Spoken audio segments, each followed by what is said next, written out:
a saint demand of us?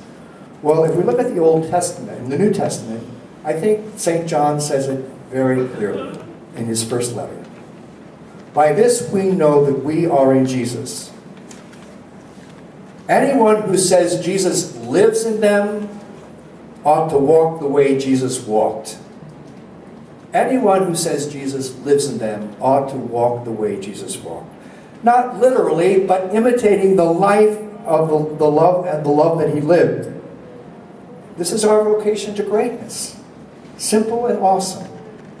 To live holy lives, all we have to do is to make the effort every day to be like Jesus. And again, I don't mean we have to imitate the raw details of his life. We don't have to be born in a stable. We don't need to be in a situation where there's no room to lay your head. We don't need to be betrayed by our best friends, and we don't have to be stripped and beaten on the cross. But we are called to mirror, and that's so important, to reflect at all costs his love. Amen. That's what we're called to do. Praise the Lord. And you know what? To do this, you have to love your Christian existence. You have to be proud of who you are. Like a mother who loves the child that's forming in her womb.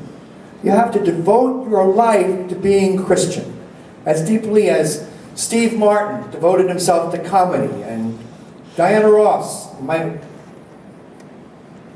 Leon Flasher, Brian Wilson. Because you won't make it if you just sit still.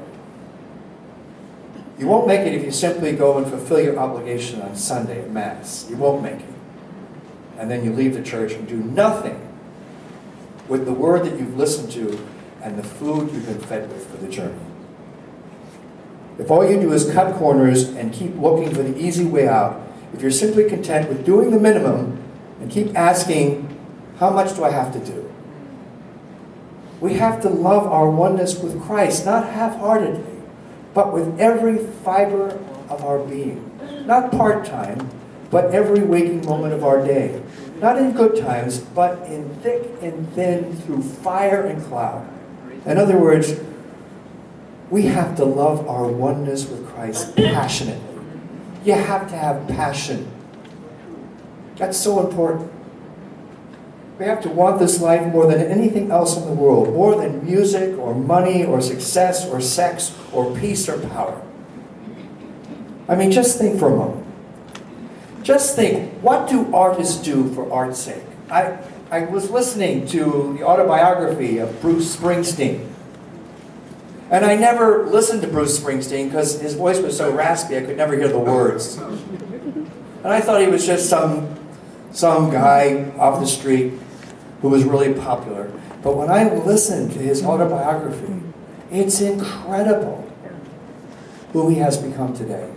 And what a beautiful man he is. He has a deep faith. Believe it or not, he's very Catholic. And he attributes all that to his mother. His mother was a saint to him. And she gave him everything he needed to put him on the road to being one of the greatest artists today. Some artists will starve. Others shiver with the cold. Many go without sleep. They endure mental torture, battle with drugs. They do the same performance 1,000 times, refuse to give up when all seems lost, because they believe with all their hearts that they are on the way to something extraordinary. Something they worked at would eventually endure. It would become a work of strength or tenderness, of loveliness or sensitivity. Bruce Springsteen wrote one song after another, and all he did was perform in bars in New Jersey.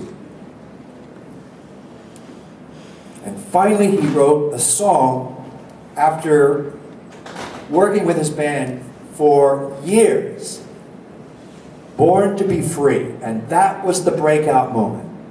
That was when he defined himself as an artist. That's when he started to be known by the world. Only with that type of passion for God do we finally end up with a Pietà like Michelangelo.